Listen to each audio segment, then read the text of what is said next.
नमस्कार साथियों, स्वागत है आपका एक बार फिर हमारे चैनल उड़ता तीर में। मैं हूं आशीष और आज हम बात करेंगे एक ऐसा टॉपिक G20 जो कि पूरी दुनिया में चर्चा का विषय बना हुआ है।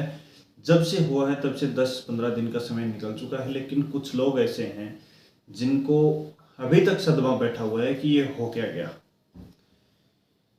इस वजह से नहीं कि G20 भारत में हुआ है, लेकिन इस वजह से कि उनके साथ बड़ा खेल हो गया है। हम इस बारे में चर्चा करेंगे इस वीडियो में।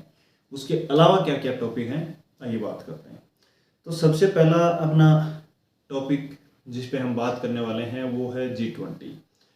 दूसरा टॉपिक ये रहेगा साथियों कि कनाडा के जो प्रधानमंत्री हैं जस्टिन ट्रूडो, उन्होंने भारत से माफ़ी मांग ली है कि हमें माफ़ कर दो भैया, हमें गलती हो गई, हमें पता नहीं था कि आप इतना सामान लेके बैठे हो, इसीलिए इसमें भी बात करेंगे। अच्छा, कनाडा और अमेरिका और ऑस्ट्रेलिया जैसे देश हैं वो WTO के सामने भारत के से चावल मंगाने के लिए रिक्वेस्ट करें कि हाँ जी थोड़ा बहुत मदद करवा दो, हमारे महंगाई बढ़ गई है। तो इस बारे में भी हम बात करेंगे। तो आइए चलिए दोस्तों शुरू करते हैं अपना वीडियो। तो सबसे पहले साथियों हम बात करते हैं जो G20 हमारे देश में हुआ था उसकी सक्सेस की।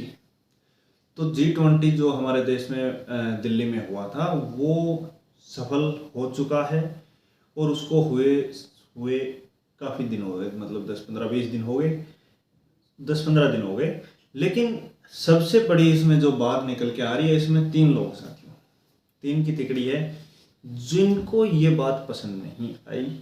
और वो कौन लोग हैं उसकी बात करते हैं। चोर चाइना, फटेहाल पाकिस्तान और तुर्की। तुर्की ने भी सरेंडर किया हुआ है, बस पाकिस्तान की तरह जबरदस्ती लगा रखा है इसके पीछे।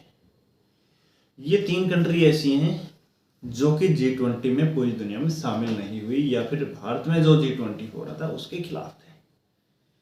अब मोदी जी ने इनका खेल कर दिया दोस्तों। चाइना एक रोड बना रहा था जो कि पुराना सिल्क रूट है दोस्तों, जहाँ की यूरोप में पहले रेशम का एक्सपोर्ट किया जाता था।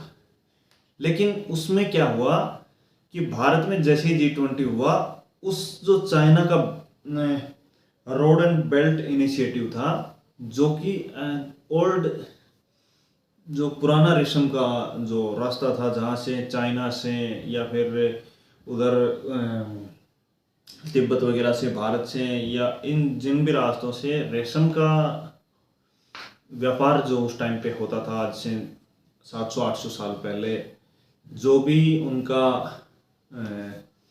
हम यूँ कहें कि बाज़ार था, यूरोपियन बाज़ार, वहाँ तक उनके सामान लाने का और ले जाने का जो रास्ता था उसको चाइना अपग्रेड करना चाहता है। वह उसको 4 लेन या 8 लेन तक बनाना चाहता है, जिसमें उसको पूरी दुनिया का सहयोग चाहिए। उसमें बहुत सारा पैसा खर्च होगा, बड़ा इंफ्रास्ट्रक्चर बनेगा और पूरे यूरोप तक वो अपना सामान भेजना चाहता है। भारत ने इसकी काट में 2-3 चीज़ें, एक तो मैं आपको हिंदी में बता दूं, आपने सुना होगा कि मोतियों की माला नाम से एक प्रोजेक्ट बना है, जिसमें भारत पूरे चाइना के बॉर्डर पे, पूरे पाकिस्तान के बॉर्डर पे सड़कों का जाल बिछा रहा है, ट्रेनों के लिए रेलवे लाइनें डाल रहा है और एयरपोर्ट्स नए नए बनाए जा रहे हैं वहाँ पर। जो सुदूर जो बॉर्डर एरियाज हैं, जिनमें कभी टावर नहीं लगे थे, जिनमें कभी नेटवर्क नहीं आया, जिनमें कभी बिजली नहीं थी, उनमें बिजली पहुँचाई जा रही है। उन बॉर्डर एरियाज में जिनको पता ही नहीं था कभी कि बिजली क्या होती है, वो कहीं बाहर देख के आते थे कि अरे यार ये बटन दबाने से देखो लाइट आती है,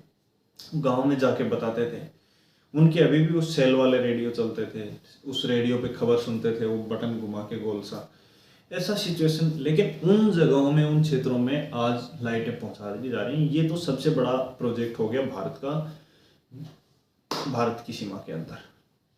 अच्छा, चाइना को काउंटर कैसे किया जाए कि साउथ एशिया में सामान आए और साउथ एशिया से यूरोप में जाए। चाइना जो बेल्ट एंड रोड इनिशिएटिव बना रहा है उसकी काट क्या होगी, उसके लिए मोदी जी ने एक नया रोड का जो प्रस्ताव रखा है, वो ईरान से यूरोप के लिए एक नया रास्ता तय कर दिया दोस्तों। वो उसकी फोटो आपको हम दिखाएंगे, ये देखिए,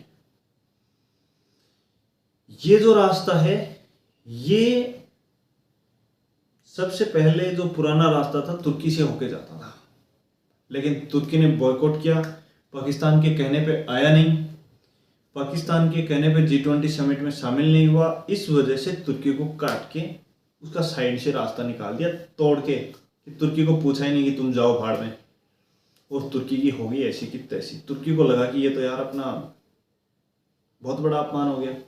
उस तुर्की को लगता था कि अमेरिका जब तक जा रहा है तब तक तुर्की की बेइज्जती नहीं होने देगा, लेकिन उसमें सबसे बड़ी बात ये हुई दोस्तों कि अमेरिका ने तालियां बजाई कि वाह वाह वाह, बहुत बढ़िया तगड़ा प्रोजेक्ट है।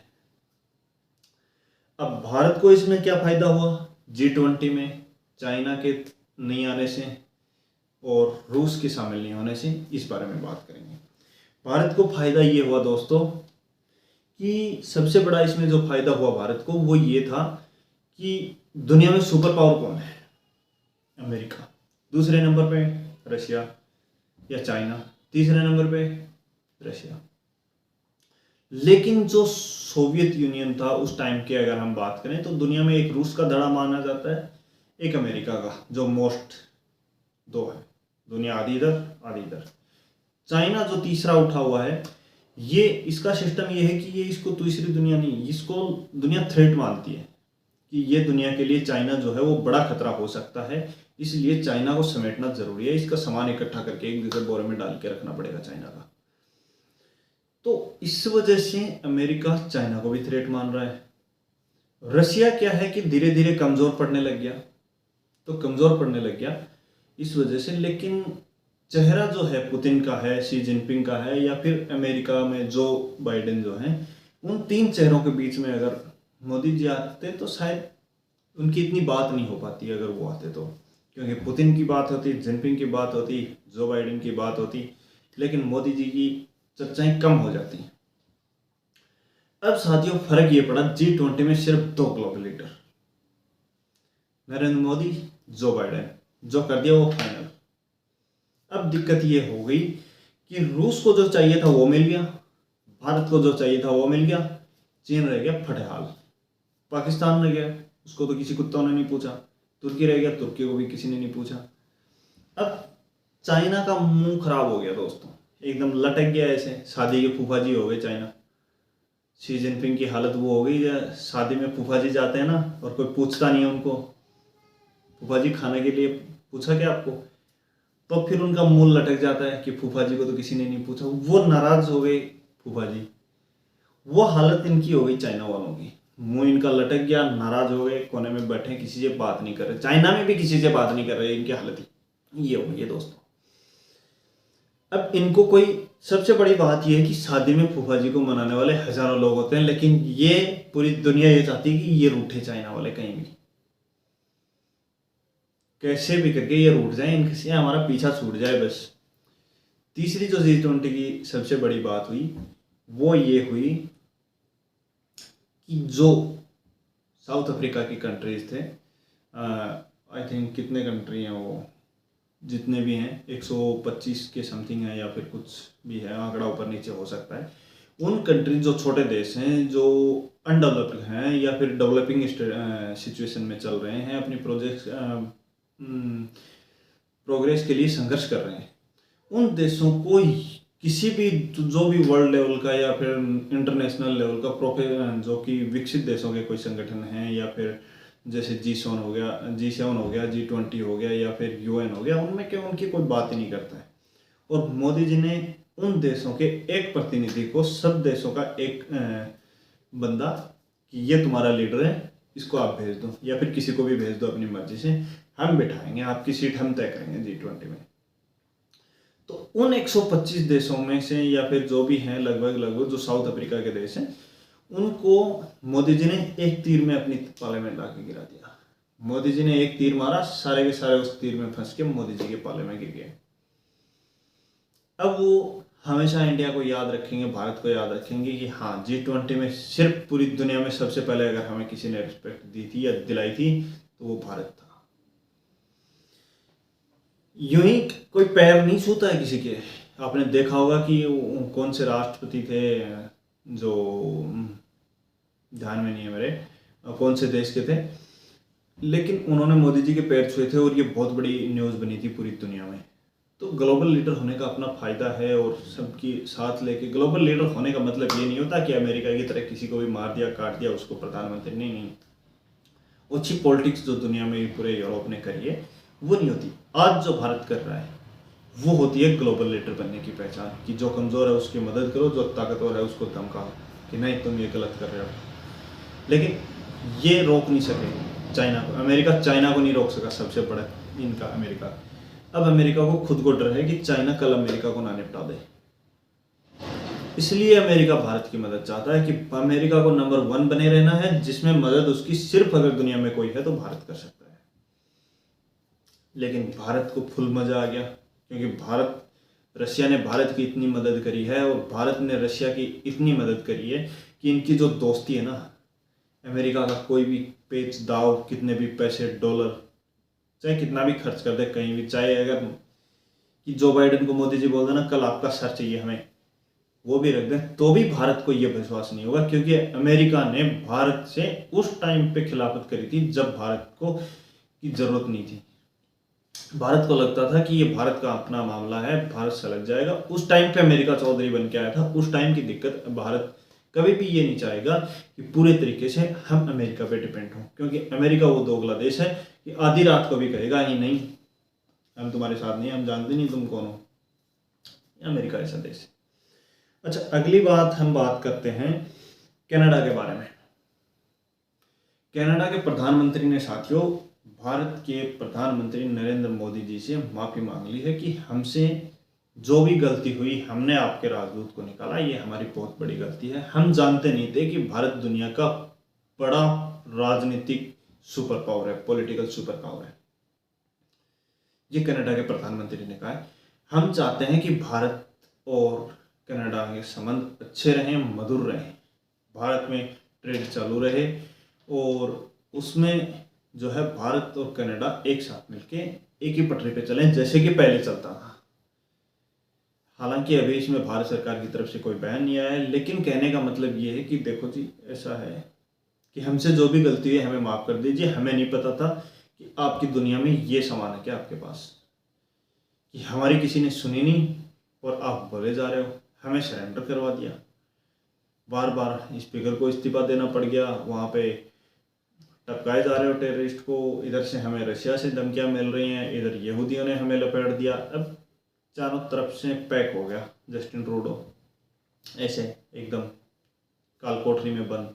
अब करे तो क्या करे, वही रास्ता कि छोटे से आले में देख के माफ़ी मांग रहा है कि गलती हो गई भैया, बाहर निकाल दो हमको कैसे भी करके।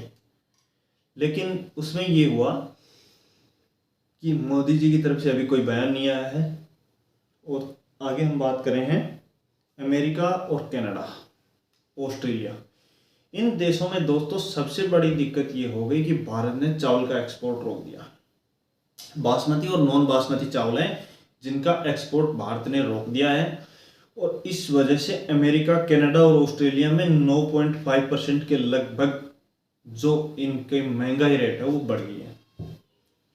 महंगाई रेट इस लेवल पे बढ़ गई है कि ये WTO में जाके रिक्वेस्ट करते हैं कि सर नॉन बासमती चावल जो भारत ने इसके ऊपर 20% एक्सपोर्ट ड्यूटी बढ़ा दी है वो रिक्वेस्ट करके हटा दें। हमारे देशों में चावल के लिए मारामारी मच रही है। अगर हम देखेंगे वहाँ के मॉल्स में, दुकानों में, किराने की दुकानों में या फिर जो भी वहाँ पे मॉल हैं, सामान लेने जाते हैं लोग, वहाँ पे लाइनें लगी हुई हैं लंबी लंबी, आपको दिखाएंगे फोटो में भी। अमेरिका में और कनाडा में ये हाल हो गए। जैसे ही उनके पास न्यूज़ पहुंची कि भारत ने एक्सपोर्ट बंद कर दिया चावल का, लोग चावल लेने के लिए दुकानों पे लाइन लगा दी। हालांकि भारत ने कहा कि जितने भी हमारे मित्र देश हैं उन सबको हम भेजते रहेंगे, सिंगापुर जैसे जितने भी हैं जो कि भारत पे डिपेंड रहते हैं, भारत के अलावा उनका कोई साथी नहीं है, छोटे देश हैं दुनिया में, तुम लोग तो सुनोगे नहीं उनकी, तुम्हारे पास तो पैसा है खरीद लोगे, तुम तो 1 साल 2 साल का तेल भी रखते हो अपने पास, तो तुम चावल भी रख सकते हो, खरीद सकते हो। हमसे नहीं चाइना से खरीद लोगे, चाइना से नहीं किसी और से खरीद लोगे। अच्छा, अब अगली बात पे हम आते हैं कि उसमें WTO ने कहा है कि देख लो भैया, कुछ जुगाड़ हो सकता है तो लगा के करो, पूरी दुनिया में क्राइसिस आ जाएगा।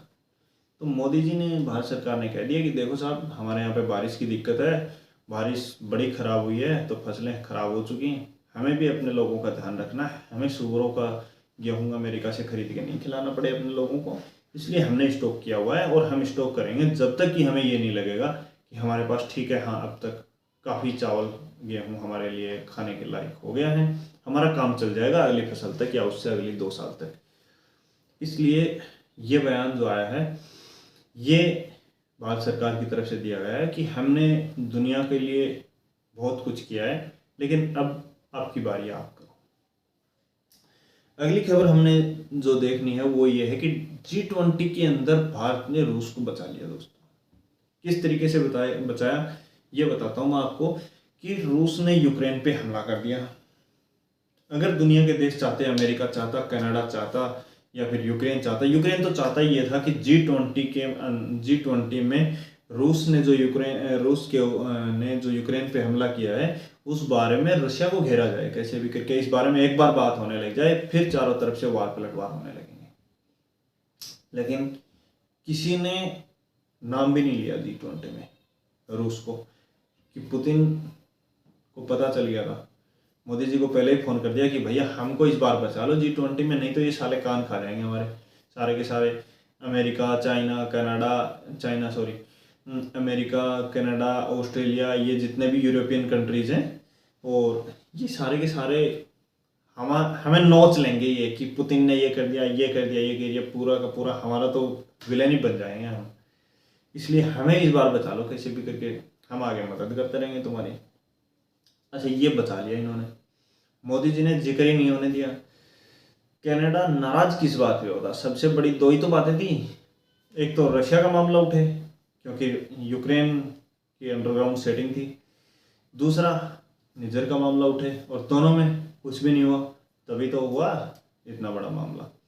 वहीं से शुरुआत हुई, फिर जाके उनको लगा कि अब अपनी कंट्री में आ गए तो क्या होगा, कुछ नहीं होगा। लेकिन पता नहीं था कि ये मोदी जी और जयशंकर साहब और अजीत डोभाल साहब हैं, ये आंखों से आग लगा देते हैं 10,000 किलोमीटर दूर भी, इनके इतना बड़ा सिस्टम। लेकिन वो जो आज अभी कल परसों बयान आया है इसका, उसमें साफ पता चल गया कि इसको पता चल गया कि कुछ होने जाने वाला नहीं है, अपने को माफ़ी मांग लेना ही ठीक है। तो इन्होंने माफ़ी मांग ली साथियों। अच्छा, अब दूसरी बात ये है कि पाकिस्तान के ऊपर आते हैं हम।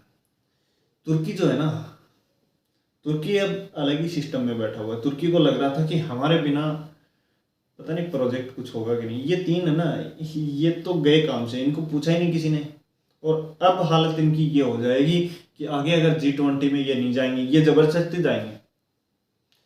अगर इनको किसी भी देश ने नहीं भी बुलाया ना, अगर कार्ड नहीं भी है, ये वो जिमाकड़ बंदे हो गए जो बिना कार्ड के भी किसी की शादी में जिमते हैं। वो हो गए जो पुराने वाले थे ना, कि 3-3 लोगों का खाना अकेला बंदा खा जाता है, वो खा के आएंगे ये इस बार। 3 दिन पहले किसी कंट्री में जाके बैठेंगे कि हमें न्योता भेजो, हमें तो इनविटेशन देना ही पड़ेगा आपको, हम आएंगे G20 में, हमें नहीं पता, पीछे उन्होंने नहीं बुलाया, अब आप नहीं बुला रहे हो, हमें कैसे भी करके हमें बुलाओ थोड़ी बहुत। अबे दो बंदे कुछ पे एडजस्ट हो जाएंगे, हमें 1 सीट चाहिए, हमें बस, कोई दिक्कत नहीं है, संभाल लेंगे। ये हालत अब इनकी आगे हो जाएगी, चाइना की और तुर्की की और इनकी पाकिस्तान की, ये और यही हालत होने वाली है। मोदी जी ने इसीलिए, और कुछ फर्क नहीं पड़ा, फ़ायदा और हो गया उल्टा। फ़ायदा ये हो गया कि पूरी दुनिया में चाइनीज़ सारी इकोनॉमी डाउन पड़ी है, पाकिस्तान तो हमेशा का सदा ही डाउन रहा, तुर्की है उसको भी किसी ने भाव नहीं दिया। तो अब हम देखने चाह रहे हैं कि अगला जो G20 होगा उसमें मतलब कि किस तरीके की बातें होंगी। अगले साल शुरू हो जाएगा अपने इस रोड का काम, जो हम देख रहे हैं कि ईरान के थ्रू होते हुए पूरे यूरोप तक जाएगी और यहाँ से शिपमेंट चलेंगे जिस तरीके से। और चाइना का जो 1 एंड बेल्ट रोड है उसका जवाब ये है, चाइना का जो road and belt initiative road है उससे पहले दोस्तों मोदी जी का प्रोग्राम ये है कि इसका काम पूरा करके खत्म किया जाए। सबसे बड़ा प्रोजेक्ट ये मोदी जी का। और अब ये तीनों की हो रहे हैं कि ये अपने दांतों को ना ऐसे ऐसे करके, जो हमें नहीं बुलाया, हमारा काम ऐसे हो गया, इस तरीके से इनकी हालत हो रही है। तो चलो दोस्तों, धन्यवाद हमारा वीडियो देखने के लिए। और हमने इस बारे में आपको जो 3-4 हमारे टॉपिक थे, G20, चाइना के बारे में, पाकिस्तान और चाइना तुर्की के बारे में, और रशिया को भारत ने किस वजह से बचाया, वो तो आप सबको पता ही है कि 71 की लड़ाई में क्या हुआ था। रशिया ने डंडे दे के भगाया था, लठ लेके आगे खड़ा हो गया था कि हम यहाँ पे इधर आगे आ गए तो पड़ेंगे तुम्हारे सर में। और किस तरीके से चावल पे एक्सपोर्ट भारत ने लगा दिया है, और उससे अमेरिका में या फिर पूरी दुनिया में क्या असर पड़ रहा है कि पूरी महंगाई इधर बढ़ रही है। और कनाडा के प्रधानमंत्री जस्टिन ट्रूडो ने माफ़ी मांग ली है कि हमारी गलती हो गई। सबसे बड़ा हमारा मोटिव यही था, क्योंकि हमने पहले ही बता दिया कि था, हमारे जब पहला वीडियो हमारा आया था वो इसी टॉपिक पे था, उस पर हमने बता दिया कि ये सारा सिस्टम कुछ नहीं होने वाला। ज़्यादा से ज़्यादा, अगर इसने तो बहुत कम टाइम लगा दिया भाई, इसने तो 15 दिन में ही माफ़ी मांग ली। मुझे तो लगता था कि 2-4-6 महीने तो टिकेंगे कम से कम, इनकी जांच वगैरह चलेगी। लेकिन उन्होंने कहा कि हमारी मदद कीजिए, हमारी जांच में सहयोग कीजिए। हमें नहीं पता था कि आप इतनी बड़ी पावर हो क्या। हम दुनिया की भारत जो है वो साउथ एशिया की सबसे बड़ी उभरती हुई ताकत है, और हमें नहीं पता था कि आपकी पॉलिटिकल पावर इतनी ज़्यादा है कि हमें नीचा देखना पड़ेगा। इसलिए हम माफ़ी मांगते हैं आपसे, रिक्वेस्ट है। अब समझिए, अब थोड़ी बहुत इतना तो समझते ही हैं। कहने का मतलब ये था कि आप समझिए, थोड़ा हमसे गलती हो गई, माफ़ कर दीजिए थोड़ा सा। ये जो सिस्टम था ये कनाडा की तरफ से हुआ है, और कहने का मतलब ये है कि माफ़ी मांग चुके हैं मोदी जी ने रगड़वा दी नाक। तो धन्यवाद दोस्तों हमारा वीडियो देखने के लिए, और अगर ऐसी ही इंटरेस्टिंग खबरों के साथ हम आपके साथ हमेशा जुड़े रहेंगे। और हमारे चैनल अगर अच्छा लगा हो आपको तो लाइक, शेयर और सब्सक्राइब कीजिए। धन्यवाद।